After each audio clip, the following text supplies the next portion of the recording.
The beginning of the movie is set somewhere during the Second World War in Berlin. The Führer, Hitler, is with a behavior coach named Keppel. Hitler expresses his disagreement with the gesture of people's greeting to Keppel. He complains that though the Nazi salute is out-fashioned, people need to at least raise their hands up to the wrist and show respect. Then, he narrates that he has done everything humanly possible to destroy the foundations of the enemy who desecrated their soil. He finds Germans' existence incomprehensible and finds it alarming that he is here, too. In the following scene, he wakes up on the ground, somewhere in a forest. Looking up to the sky, he sees that the enemy aircrafts are missing and guesses that they might have taken some rest. Suddenly, a ball comes bouncing towards him and stops just at his side. He raises himself and heads towards a building past the bush. He is then approached by 3 young kids who question him if he is okay. Hitler looks at them and thinks that they are the future of the nation. He then asks them the way to the street. In that instant, a reporter, Fabian Sawatzki, is filming the kids with his camera. Hitler is seen on the far side of the screen. He picks up his army cap and says to himself that he should go to the Führer bunker. Hitler gets to the street and is amazed by people riding mono-wheel bikes. He finds people capturing him on their cameras and expresses that though the rubble went, people have gone mad. Then, he feels a modern car by his hand and questions himself if he fell into a coma and missed the victory.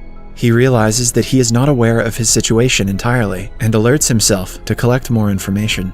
Then, he asks a man about the location of Chancellery, but the person instead asks him for a picture. He gets disturbed by the camera's flashes as people come near him and take photos in turns. Confused by the unusual events around him, he concludes that something went out of hand in this place. As Hitler walks away, he finds a woman speaking in German on her phone. He comes closer and asks her about the current date, but the woman is terrified and sprays his eyes. Hitler cries in pain as his eyes get reddish and his vision gets blurred. He stumbles and walks to a newspaper shop nearby.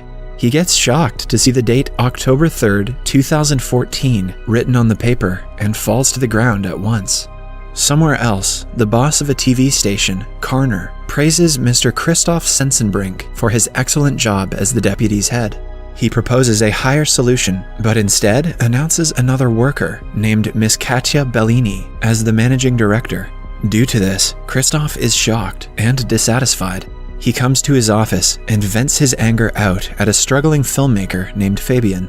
Despite Fabian's best attempts to convince his boss, he gets fired and thrown out by the guards.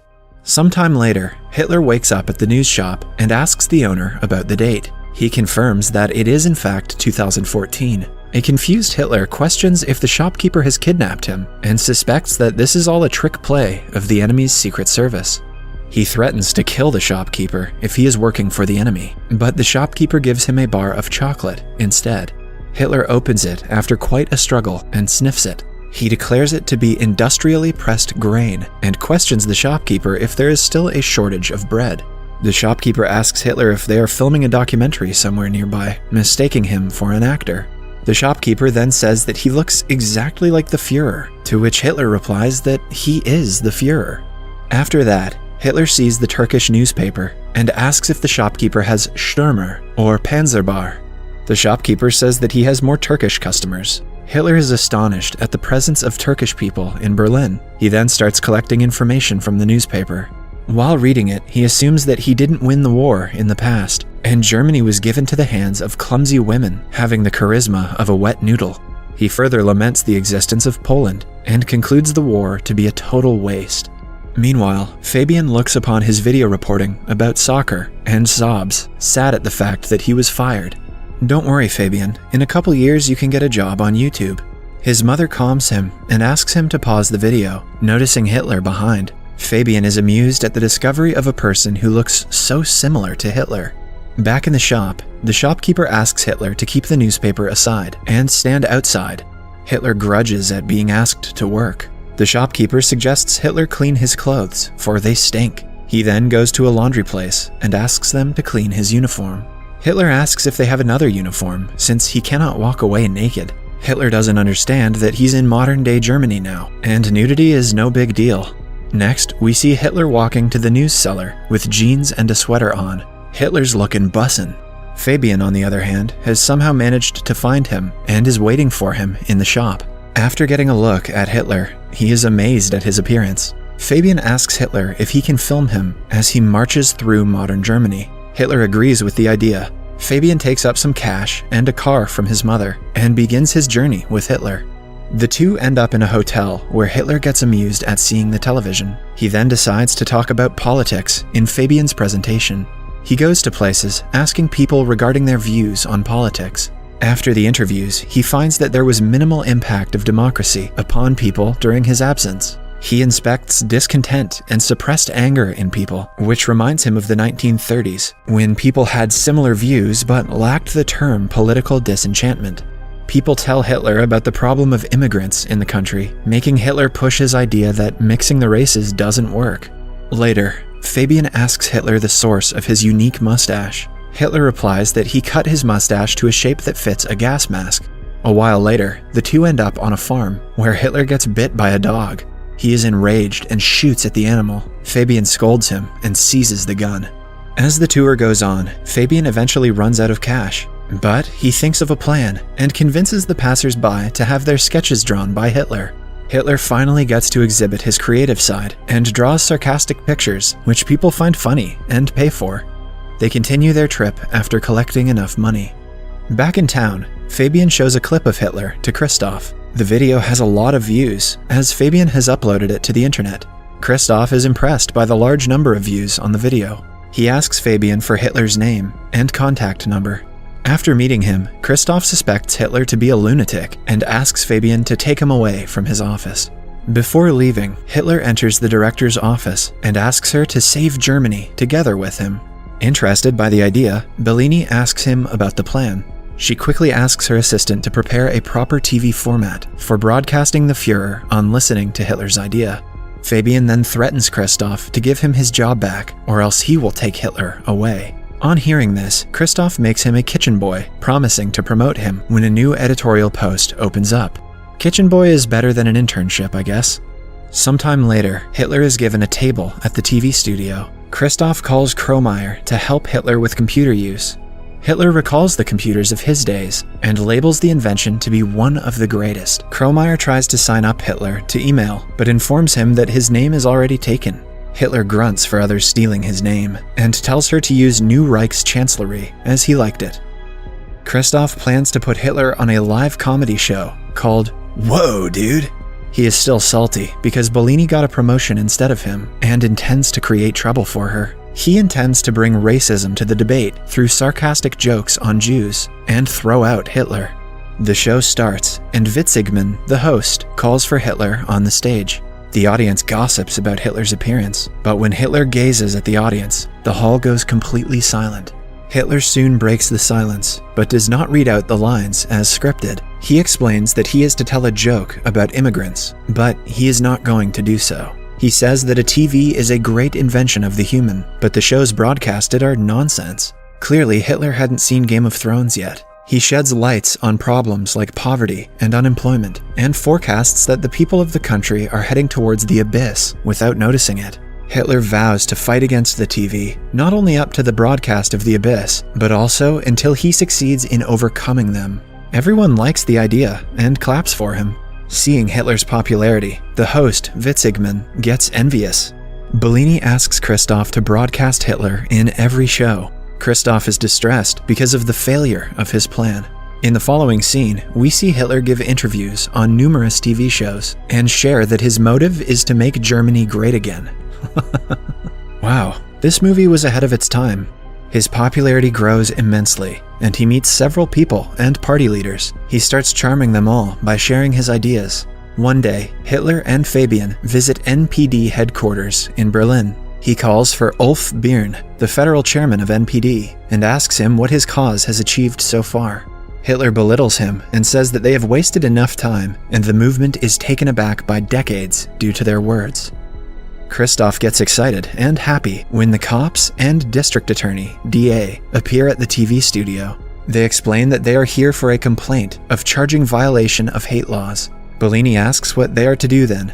Quickly, Christoph pops that they might need to cancel the Führer show. The DA says that they can keep the broadcasting on. Bellini takes a sigh of relief, while Christoph fakes his smile. After the DA leaves, Kromeyer hands over a letter to Christoph stating the payment of the dog, which Hitler had shot earlier in his trip. Christoph receives the letter happily, believing it might be a way to cause trouble. Next, Hitler is put on a TV program where he is asked direct questions about his different roles in the war. Hitler responds that he wants to reach out to people, but the interviewer tells him that all his deeds cannot be justified. He shows him the clip of him shooting the dog. The video disturbs the audience. Hitler is angered and threatens him that he would do the same to him. He further says that he will turn their studio into a parking lot for tanks. Christoph gets happier, seeing people's negative responses. After the disastrous interview, Bellini is fired, and Christoph is appointed as the new manager. After that, Hitler goes to Fabian's house and starts living with him. He expresses amusement at the path taken by destiny and starts to write his second book. The book soon hits the market. 3 months later, at the TV studio, everyone sits in a meeting where the massive loss that the company has gone through is discussed. Christoph believes that Witzigmann's show will put them back on track, but one employee informs him that he has quit his job. Christoph gets tense and mad at the selected employees for losing the show. One of the staff suggests getting Hitler back, which interests Christoph. He looks for Hitler again and offers Fabian that he will invest $1 million in the film that Fabian and Hitler are shooting, if, in return, they let them broadcast the movie on their TV station. Hitler and Fabian come to Kromeyer's house, where Kromeyer's grandmother identifies Hitler. She claims that Hitler gassed all the people up and killed them. She calls him a criminal and shouts at him to get out. In the car, Hitler shares that he is surprised at Kromeyer being a Jew. He starts to belittle Jews, calling them less of humans. Fabian gets disappointed at Hitler's actions and his words.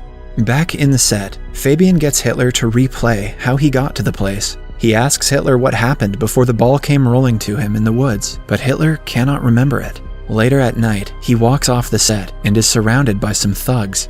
They call him the reason to take Germany back and give him a hard blow on his face. As Hitler opens his eyes, he finds himself in a hospital in front of Bellini. At the same time, Fabian looks over the footage of the video he captured about the boys and soccer. He watches it closely and finds Hitler rose from where he was lying. Fabian gets amazed at what happened before it. He quickly goes to the place and finds a board at the location, stating the historical location of Führer Bunker. Fabian rushes to the hospital, but does not find Hitler. Bellini says that he is headed to the shooting set. Fabian reveals that he is the real Adolf Hitler, but Bellini does not believe him. Fabian acts mad and tries to explain his theory hysterically. The guards try to catch him, but he flees. Fabian then reaches the set and aims a gun at Hitler. When asked about his identity, Hitler explains that he never claimed to be anyone else. Fabian says that Hitler is fooling people with his propaganda, to which Hitler replies that people elected a leader who shared his whole idea openly in 1933. Fabian takes Hitler to the top of a building with his gun. He corners Hitler and declares him to be a monster. Hitler in turn claps back, saying that ordinary people elected an extraordinary man and entrusted the fate of the country to him. He explains that people chose him because they bear the same values in their inner hearts. An enraged Fabian shoots Hitler, making him fall off the building onto the street. Soon, Fabian hears Hitler's voice, who says that no German can get rid of him. And Hitler, who is just thrown down, appears right behind it again. Just then, Bellini calls for a cut in the studio, and everyone cheers for the shoot. Turns out that it was just a film shoot, and a random actor was playing the role of Fabian. Hitler then asks everyone to remember the comrades who could not be with them. Somewhere else, Kromeyer is sobbing, seeing Fabian through a hole in the mental ward. Hitler and Bellini are busy giving autographs and interviews to people after the film booms. As they pass by a car, the people on the street seem fond of Hitler and greet him with respect.